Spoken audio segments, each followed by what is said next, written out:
Hey guys, and welcome back to another episode of Behind the Crimes with your host, me. So it's Friday night, and I haven't given an update in, I don't know, but since before I went to Nashville. So over a week since I have been live, and I haven't even really been on YouTube, and I can't say that I've been bothered. But anyways, so I wanted to give some updates. If you will, say hello, let me know you're here, and hit that like button, you guys, so we can get some people in here because it's going to be a kind of interesting night. So I wanted to just touch base with everybody, get in, and give an update. One on Madalena. We had some news in that last week, so I want to tell you guys about that because I haven't gotten to yet. And I was going to tell you guys about Nashville and about some things that we have coming up. So my sister's here and Kristen's here. And if you're here, say hello so we know you're here. Blonde's here. So we'll start with Madalena and then we'll just kind of just go from there. So here we are, you guys. Madalena last week, it was put out. It was shared with us that there were conversations between Diana, the mother, and a distant relative about smuggling Madalena. What that means, I'm not 100% sure. They didn't give that kind of details. Smuggling to me would be, hey, kill a shot. Smuggling, I'm leaning towards the drug or other trade. That's just how I feel right now. One of those two rings. They pushed the court dates out until May, so we have a while before we'll get any news, I'm sure, you guys. So that's where we're at. It does give a little bit of faith that maybe she's out there. The rumor is that the mom stated she wanted to get her away from the stepfather. But that just doesn't make sense to me. Like, if you're protecting your daughter from the stepfather, why would you put her in one of those? Why would you smuggle her into? I don't know. So I have more questions than answers still with the Madalena Kojokari case. We are going to change some things up around here, you guys. There's not a lot going on. We have some cases. We have some cases that are going to be going to court. We were going to cover the Lori Vallow case, and I still will probably just do some pre-recorded videos for that because it doesn't sound like it's going to be recorded. If it will be, it'll be vocal, just like audio recording. And well, I might get a little bored with that. And so I don't know that we will cover the Lori Vallow case. And then we, of course, have Leilani's coming back on Quentin's. So, and then, of course, the Idaho 4 murders. So we've got plenty to look forward to. So that's kind of what's going to be happening here is we're going to kind of just in the meantime be going through court cases like we did with the Alec Murdaugh case. And I really was not finished with that, but and I don't think that is finished. I think that there's going to be some more coming out. So we may get back on that, you guys, because I think that they're going to be looking into some of these other cases that possibly could now be looked at differently and not as accidents. So that's where that sits there in the Low Country. Now,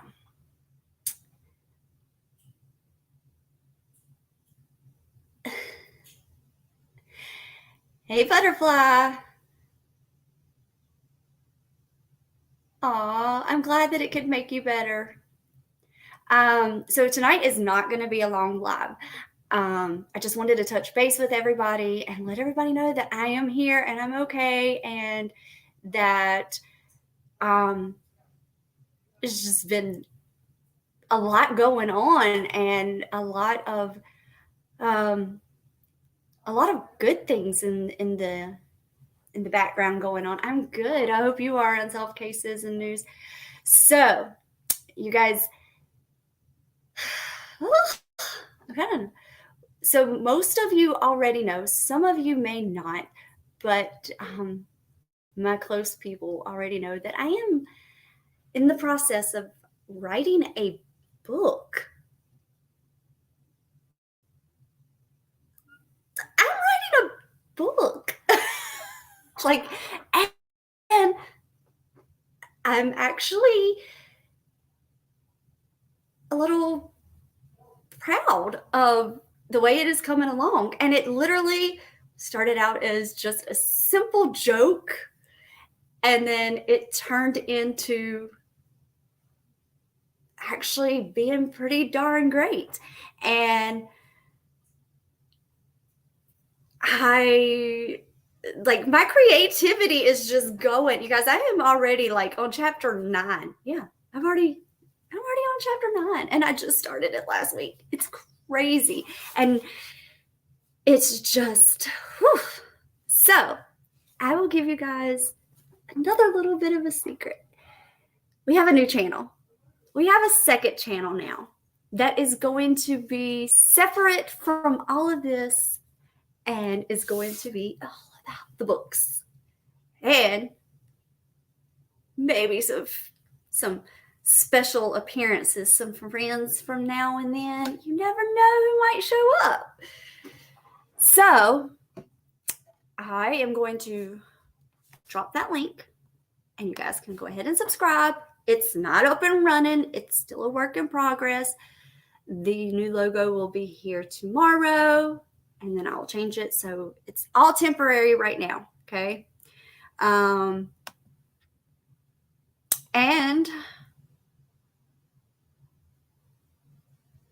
I am working on my preview video.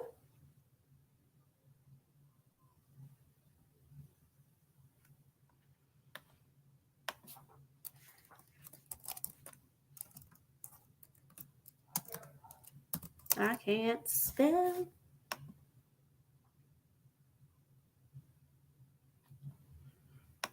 Mm-hmm. Mm-hmm. Okay, I got the link for you guys.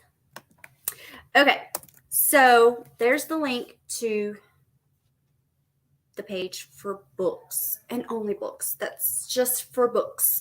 Whether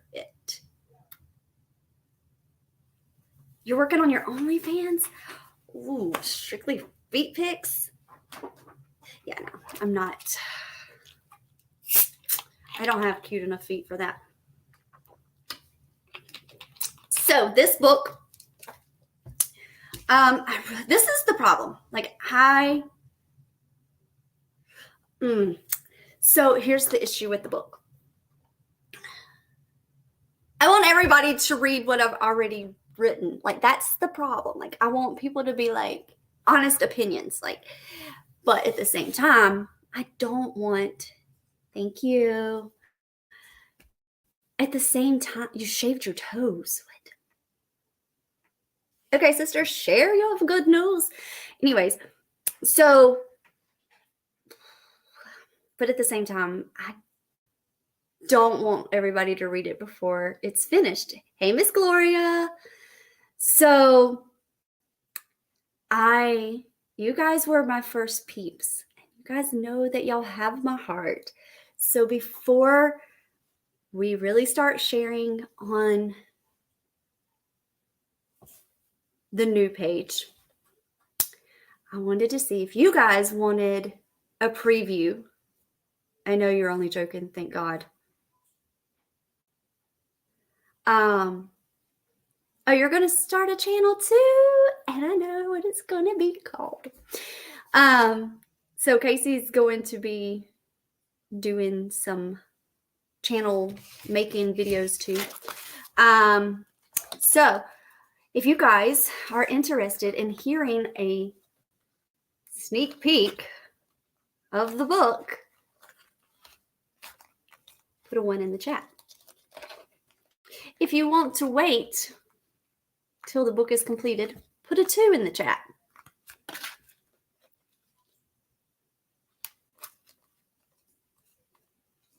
Go ahead and spill it, sister. If you're here, you guys, please say hello. I don't like it when y'all sit in the shadows and I can't say hello to you. Ooh, I like it.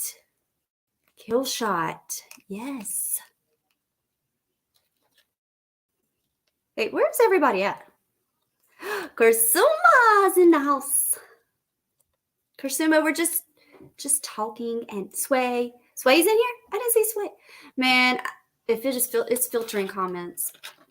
All right, you guys. So if you're just coming in, we were talking about, we went over the Madalena update, and then we went over the update.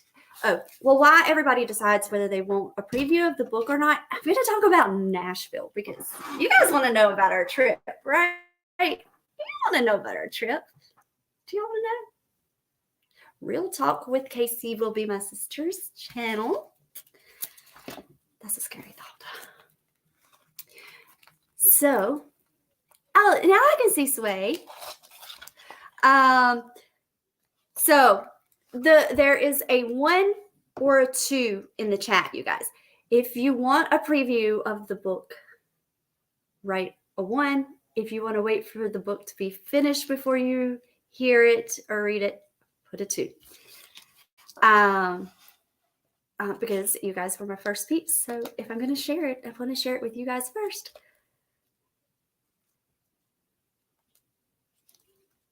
So, and I shared the link. You guys, here is the link to the new page. I see 1s. I don't see any 2s. So let's talk about Nashville, and then we'll read the prologue. Okay. So Nashville was, well, for 1, it was amazing. 2, it's different. It's not what I didn't expect it to be. So I expected a whole lot more country people. Like, there was like, you would think, okay, we're going to Nashville, we're going to see lots of cowboys and cowgirls. No, we've seen a lot of underdressed, and it was cold. Okay, they did not get the memo when they packed their attire that they needed more clothing. So we've seen lots of that. They don't play around with their drinks in Nashville. You get what you pay for there. Okay, you get what you pay for in Nashville when it comes to the alcohol. There was no complaints on that level. The first night, well, okay, let's start off with the fact that I have to drive to Virginia, right, to catch my plane.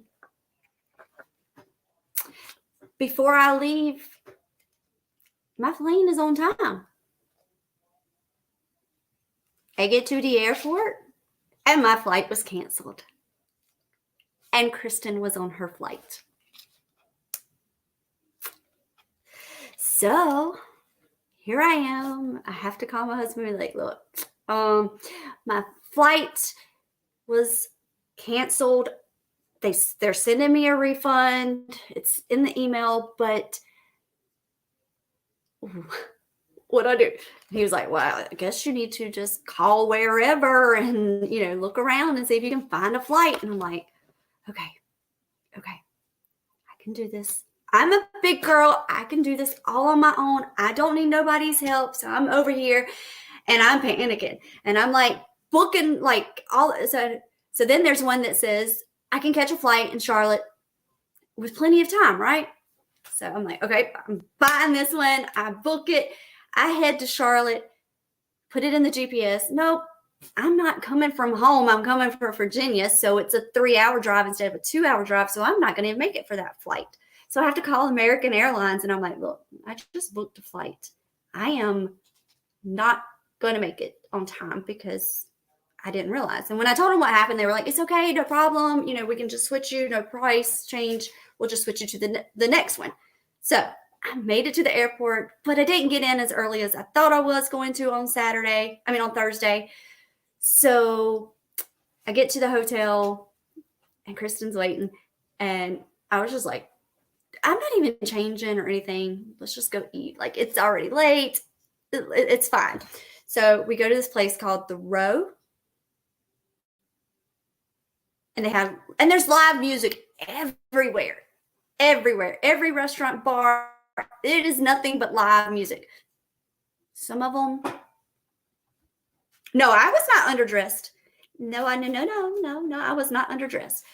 Now, the first girl that was singing at The Row, she was really good. The second girl,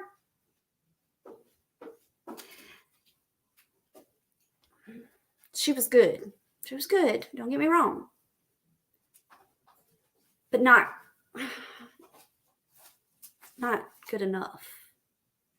I don't know. It was not festive. Okay, we'll go with that one. So then the next day, we sleep in.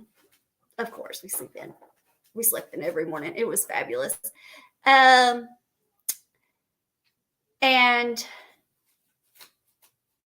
then we went to Margaritaville for lunch. The best drink I've ever had in my life. Oh my gosh, it was amazing. But I couldn't have had more than what I had because that one was, that drink at Margaritaville was, and it was so good that I kind of drank it faster than I normally drink a drink. So that could have been why it, went a little quick to the brain. And then the dude next to Kristen fell off of his stool. And then we walked while we were a little bit buzzed. And, and you guys, do y'all remember the song, To the Window, to the Wall, till the sweat dropped down my... Okay, well, at Miranda Lambert's bar on the rooftop, there was this band, but they redid it country style, and it was so freaking cool. I should have brought my rooster with you. I would have fit in with a rooster. Don't worry. I would have fit right on in with a rooster because... And then the girls got there and then they drove. So they were tired. So we didn't do a whole lot that day. And then I didn't see any glitter balls. And then the next day we went and took the photos at all the murals. It was just so cold that we just... Oh, and we went and got milkshakes. Oh, those milkshakes. You know, those big, extravagant milkshakes. You know, the ones that come in the mason jars and they are all fancy. We went and got some of those. I'd never had one. And at the bar, whose bar was that we went to that night? Wasn't Blake's?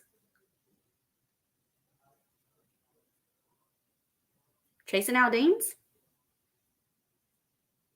Anyways, yes, we saw Jason Momoa and Johnny Depp. Johnny Depp made me a special drink because I really wanted, I was really, really wanting a Mike's Hard Lemonade. And he didn't have it. So he said, but I can make you one that's very similar if you want to try that. And I was like, yeah, sure. No, they weren't the same person. So, yeah. No, we didn't really see. They looked like, it looked like from a distance looked like Jason Momoa. From a distance, not like when he got up close, he wasn't big enough. He wasn't built enough. Anyways, anything I missed? We had lots of laughs at our own expense most of the time. But it's definitely one of those places where you need to be prepared before you go. Like have an itinerary, like know where you're going and stick to it, because there's so much. Like we didn't even get to go see the mansions. I mean, there's just so much. So Nashville will be another trip to go back on. We're just good right now.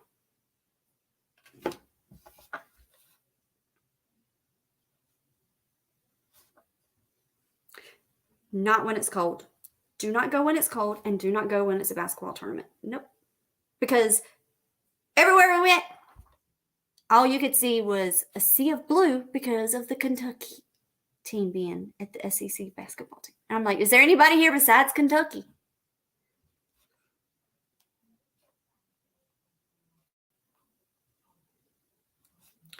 Okay, so are we ready? Are you guys ready for the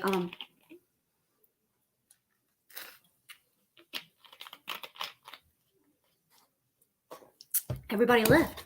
I ain't even got to the preview yet. Anyways, it'll be a replay, and there will be a recording on the new channel. So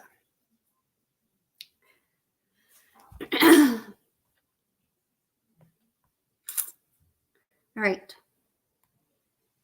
If you are critiquing, please be gentle with the critiques, okay? And remember, okay, let me also make this a statement really quick. I don't have a title for this book yet. It hasn't come to me yet, or to anyone yet. So there's no title. So until the title is there, we're just going to call it The Book with No Title. Sounds like a plan to me. Okay. So there's no title, and you guys let me know what you think after the prologue, because I'm not going to be able to see you guys because I have to read it from a screen. So I won't be able to see the comments. All right. Have you heard a song that says every word of your thoughts, almost like the artist reached into your brain and wrote down every thought you had? I have. This morning I was blaring to the local radio station when Kelsey Ballerini's new song came through the speakers. Almost all of the lyrics in this song are about my thoughts, and it caught me off guard. It was like an aha moment where I realized that this song was a perfect representation of my thoughts. This is the first time I'm listening to this song, and it's truly beautiful. It's pulling me in. It's like it has been written to capture my feelings at this moment. For a while, the shoe fit, but then I outgrew it, and staying only made me get real good at pretend. So I hope I never leave me again. The words sting and the tears roll down my face as I drive through the gates of John Michael's estate. I have to pull over and gather myself. I cannot allow the stress of home to affect me on the first day of the job.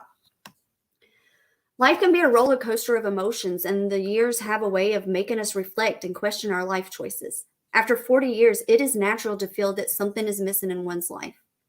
I realize how blessed I have been. Through the trials and tribulations of life, I have grown both personally and emotionally. But lately, I feel like there is just something missing in my life. Everyone can get stuck in a rut sometimes. That's why I'm seeking adventure, looking for new experiences to spark an adrenaline rush in my life. I'm excited to experience new things, whether it's a place I've never been to before or something challenging outside of my comfort zone. I'm full of hope for the future, and I'm prepared for whatever life brings me. As my children left home for college, I felt like the world was ending. It was a mixture of sorrow, pride, and fear all at once. I knew that they were embarking on a new chapter in their lives and were ready to take on the opportunities and challenges ahead of them.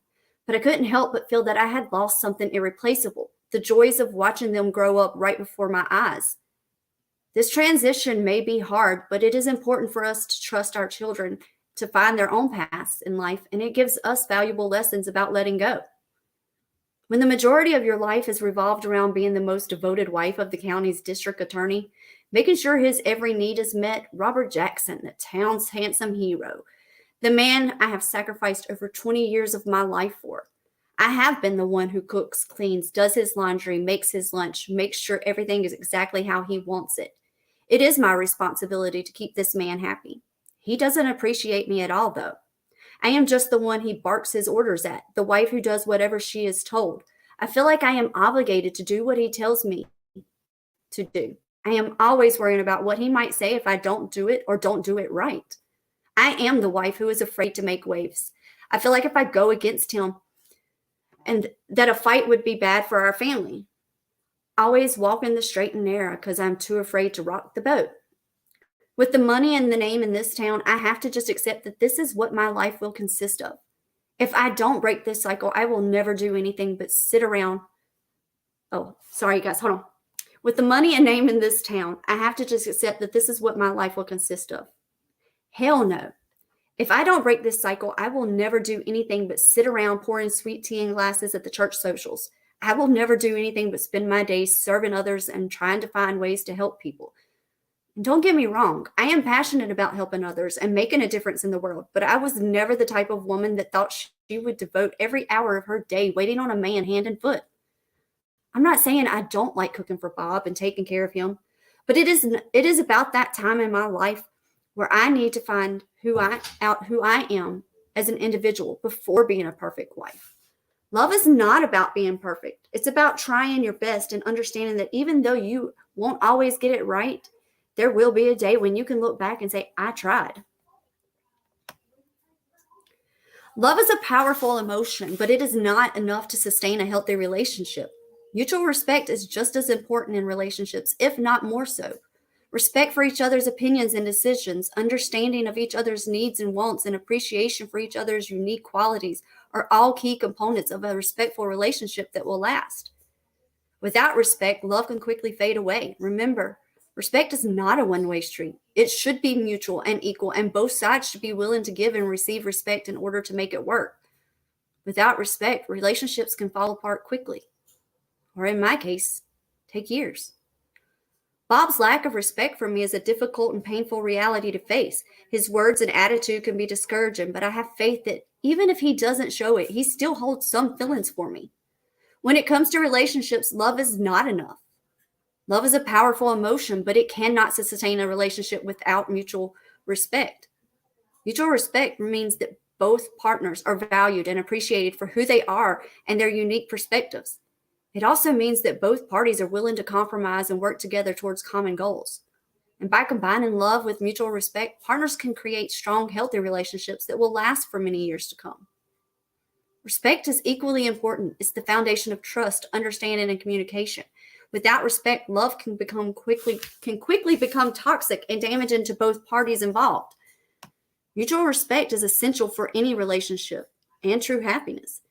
The truth is, there is so much more needed in this relationship. 20 plus years together, and we don't know each other at all. We are not the same people we were in high school. He grew up to reach all his dreams, and I stood in the shadows of his limelight.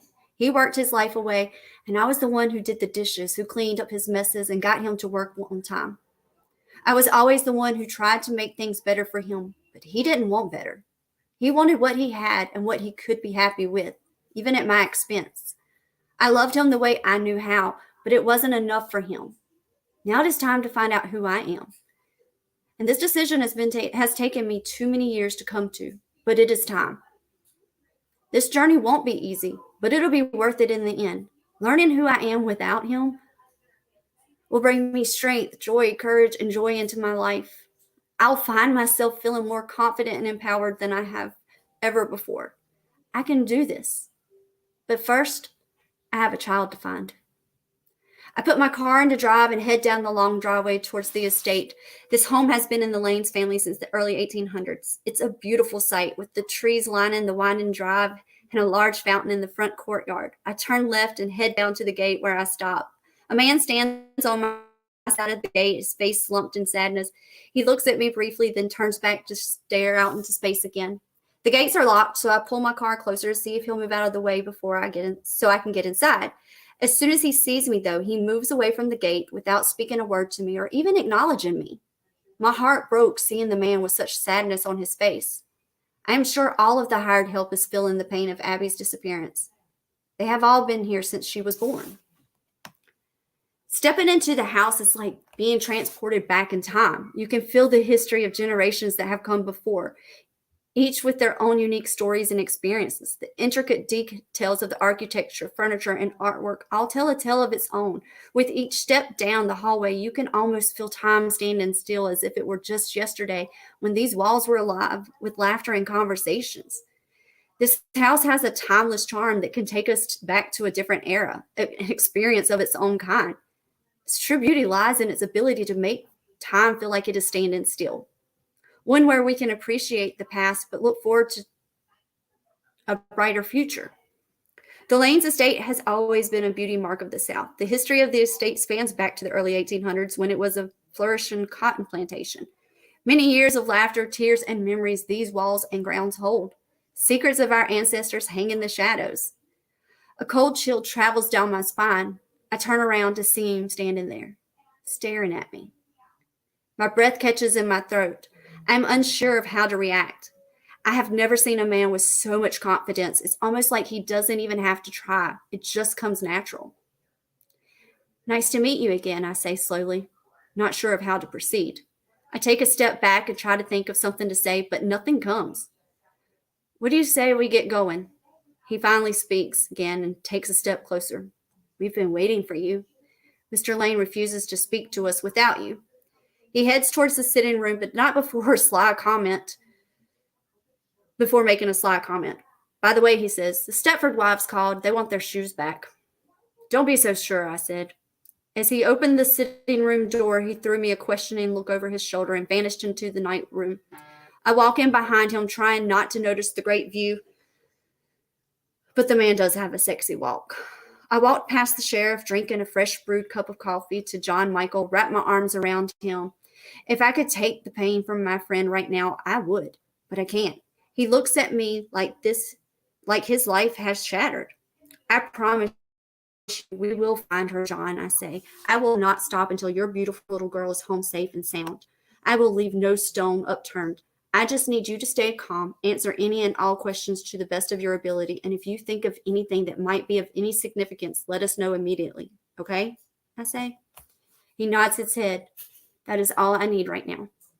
I turn back to face the room. The sheriff, bless his heart, is still too engulfed in that cup of coffee. John's nanny is sitting on the couch by the window with a lap full of tissues, and John's assistant is guiding the workers on where to set up for the response team, and the new detective is standing in the corner, still staring at me. Dear Lord, detective, get a grip. It's not that great of a view. I will admit that it does give me a great sense of pride knowing that I can still turn heads, though. Okay, detective, we are ready to get started. John Michael takes a seat in his dad's favorite wingback chair. I remember his kids running in and out, and Mr. Lane would just be sitting there reading his paper and drinking his bourbon. He never was a man of many words, but he did have something to say about everybody in town. But when he did have something to say, everybody in town knew it. We ran in one day, and I asked him, Mr. Lane, what's that? He said, oh, that's the paper. And I said, why are you always reading the paper? He said, I like to know what's going on. I'm going to scroll down.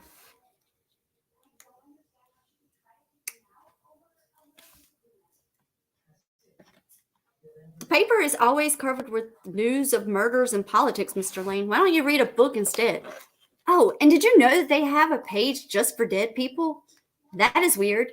He just giggled at me and said, you know, little lady, you sound just like your mother did at her age. A little too smart for her own good. I never understood that saying, really. Overall, Mr. Lane stayed to himself. He wasn't much of a socialite, and In this town, when you aren't involved in everything, you're an outcast. I swear, the rules in the South sometimes just don't make no sense. The detective finally interrupts my thoughts and begins asking John Michael the basic questions. The questions that every parent should know. He doesn't miss a beat. He never has to pause and think. The answers just roll right off of his tongue. He has been a wonderful father, has always been involved in Abby's life. It's been him and her against the world for so many years. The thoughts he must be having right now are probably very haunting. Not knowing where your daughter is, if she is safe, is she cold, is she hungry? How could I have let this happen to my baby? Is she still alive? Oh my dear God, reality just hit me. That one thought just made me realize that John Michael is struggling to get through this more than I realized. Yes, he has always been a tough man. Here in the South, they are raised to not show emotions, and I must say the man has it down to a science. I am so engulfed by my own thoughts, I didn't realize the detective had even asked me a question. The new man in town is probably thinking I'm a total dimwit, but I can't help it. I'm emotionally drawn to overthinking. Why does he look at me like that? I can feel my face turning hot. Oh, crap. He can see the effect he is having on me. Those eyes are too intense. What is he thinking? I think I need some water. I am sorry. I didn't hear you. Would you please ask me again? He smirks at me playfully and says, Miss Jackson, do you mind if I give you a job? I politely respond with, not at all, sir. Put me to work. What do you need? Well, Mr. Lane just let us know that Abby keeps a diary. Would you please read through it and see if there are any leads there? I don't think that is a job for a gentleman, and especially not a new gentleman in town. What young lady would want that? He says.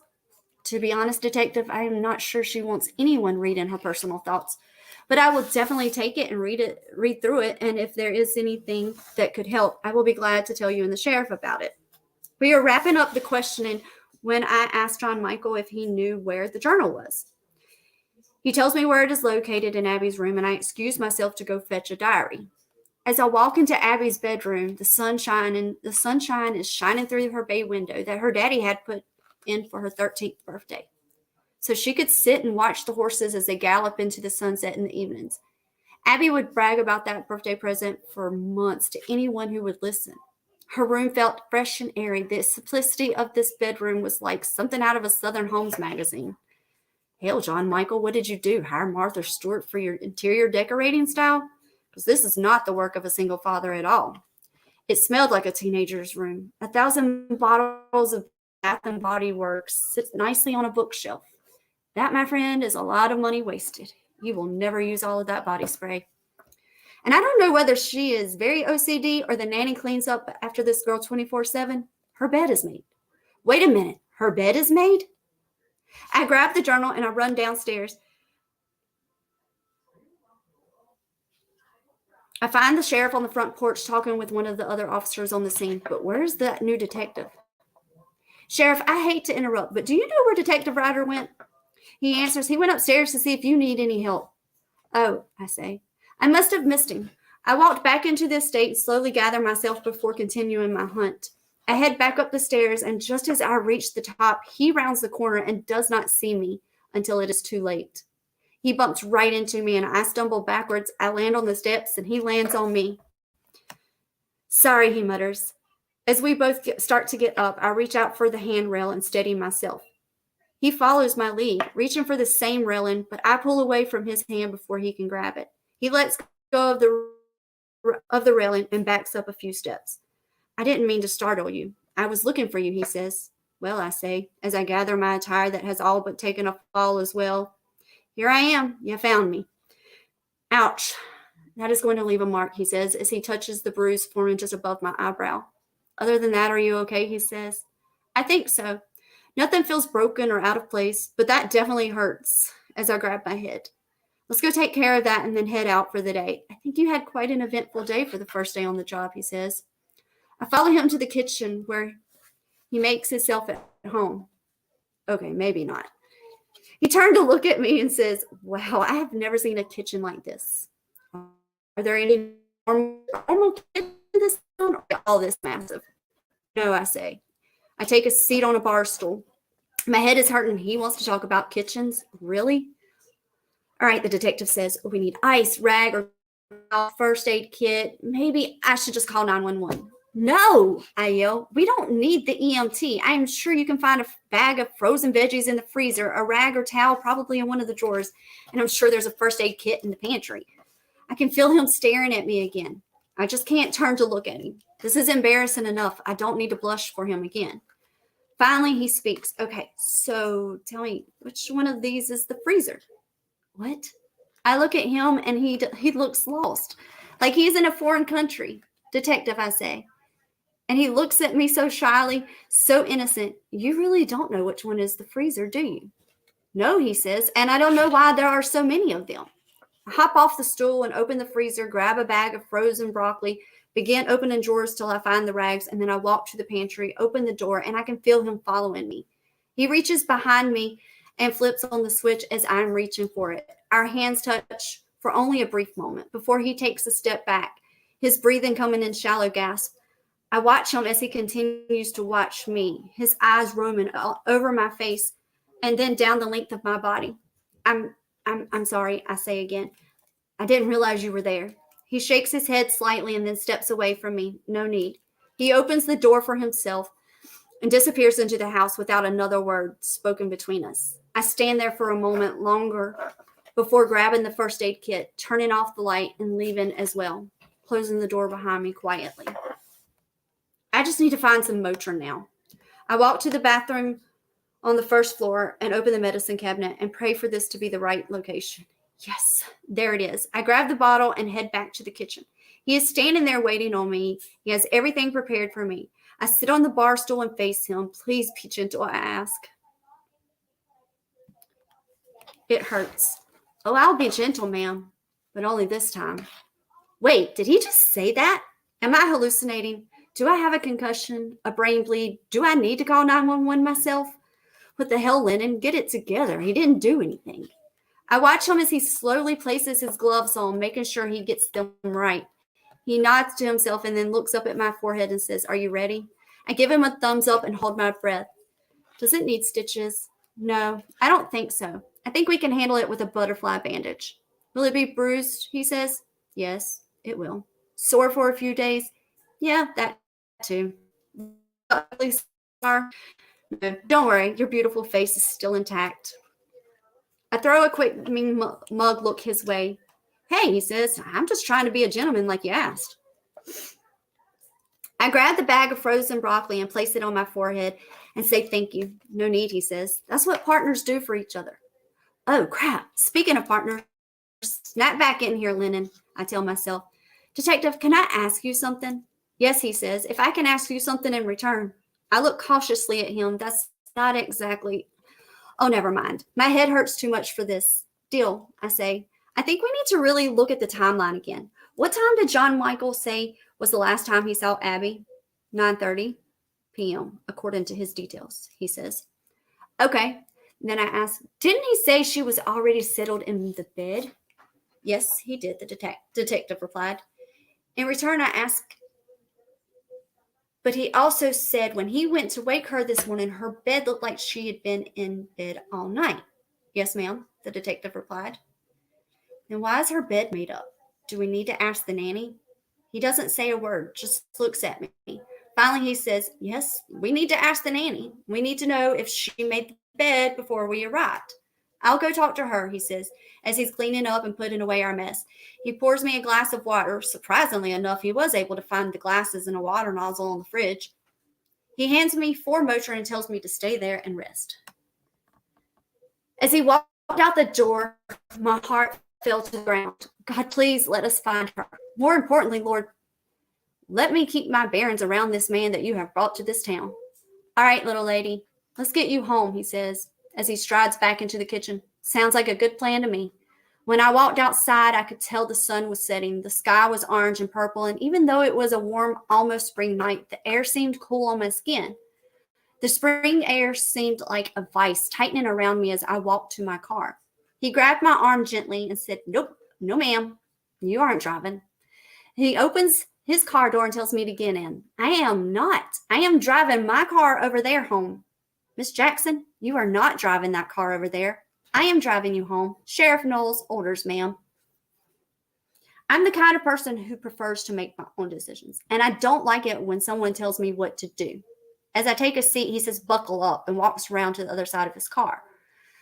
We take the long way, or at least it felt like we did. My head is throbbing, and I don't exactly feel like small talk with the fellow that I don't know and has made me get in his car and drive me home because he knocked me down the stairs. But he hasn't stopped talking. Fine. If I have to engage, I am changing the subject because I haven't been listening. I was thinking about how it felt when he brushed my hair off my face to gently care for my wound, how it sent a warm sensation all the way through my bones, how it was an instant connection, like electricity, like nothing I have ever felt before. Finally, we are pulling into the drive of my own estate. Oh, geez. He's about to really think this town is all living above the average means. I love this house and everything about it. I have been in love with this antebellum home since I was 7 years old. I dreamed my whole childhood of owning this property. And the day the property deed was signed and became mine, I knew it was where I would take my last breath someday. I thank him politely for the ride as I step out of the car. I remember our deal. Before I close the door, I stick my head inside and say, "You owe me a question, sir."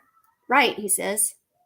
"So this is going to sound strange, but do you know why my front porch ceiling is blue?" I burst out in laughter, and his sunset eyes flash with a hint of amusement.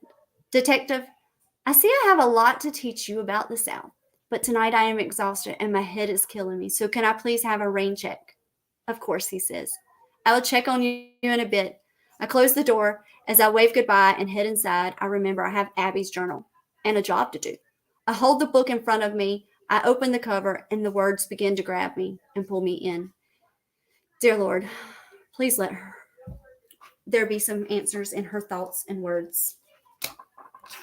And that is the end of the prologue.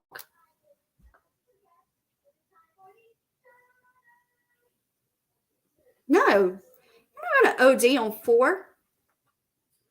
So,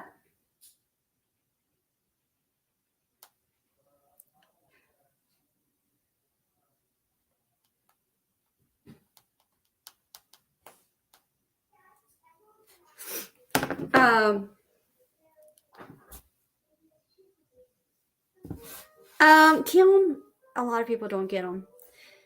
So, yeah. It's a lot. Did anybody, get the gist of it? Like, what the gist of the story is?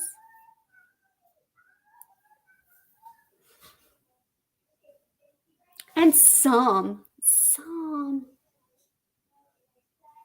No, that's not what the blue roof means.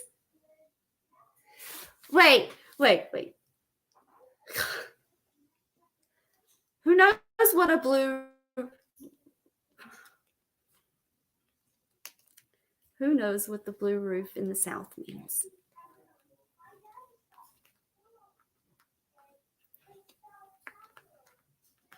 Because Mr. Daxton Ryder does not.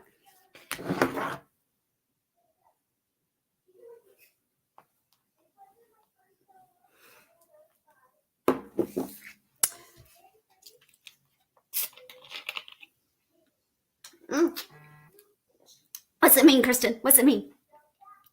I haven't even put it in... Wait, did I write it in the book yet? I may have already written it. I don't think it's a northern thing. I think it's just a southern thing. And it was more like back in the day. Not so much now. It was more of like the Savannah time period, that time era. So the blue ceiling is to ward off ghosts and demons. Hey, Megs. Keeps out the bad spirits.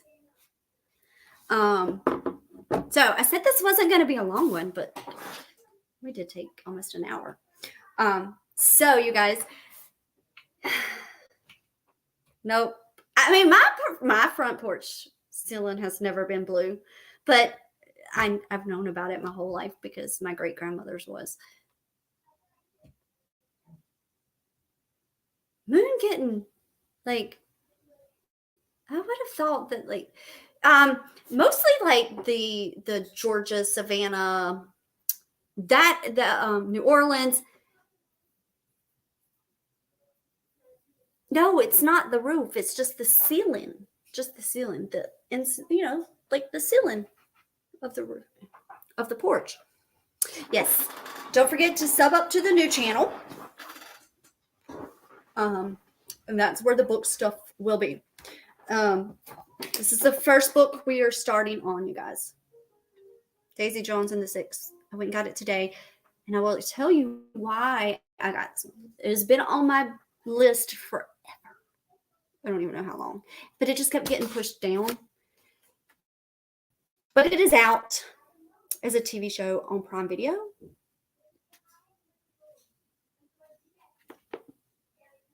So this is the first book we're going to start with on a novel escape. Okay, you go paint your roof. You go paint your roof. I am, I think I'm, yeah. Anything else, you guys?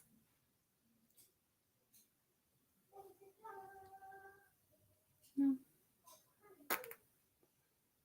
So, the gist of the story is that Lennon is married to an asshole. But he gets to be an asshole because he's the town's district attorney, and she has to do the right Southern thing and be a Southern belle and stick by him through all the years, and just because she married him. And then the new detective comes into town, and he has the total hots for the new girl. For Lennon. And then they get partnered up together on a case of missing 15-year-old, and we'll have to see what happens. There's going to be some plot twists, I am sure. Oh, I did, Kristen. I did talk about it, but I'll talk about it again. So the plan for this channel is, while there's no cases, we're going to do the court cases like we did with Alec Murdaugh.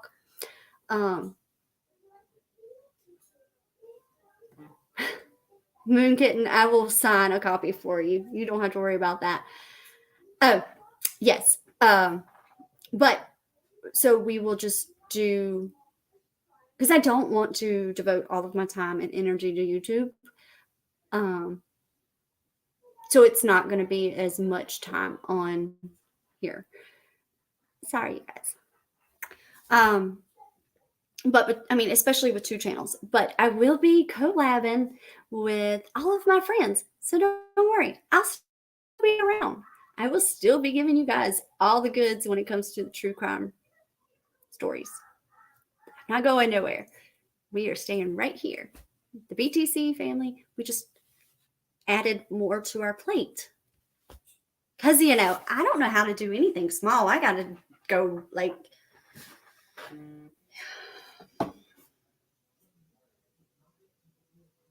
What did I do?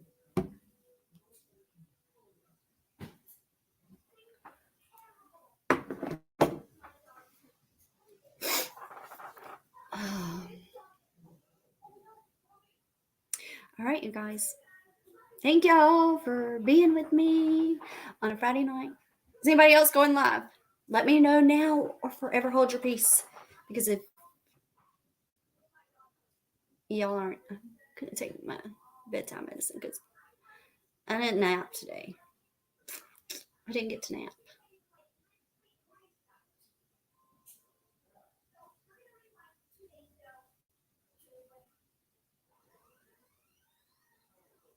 I feel like there was something else I was supposed to say that I forgot.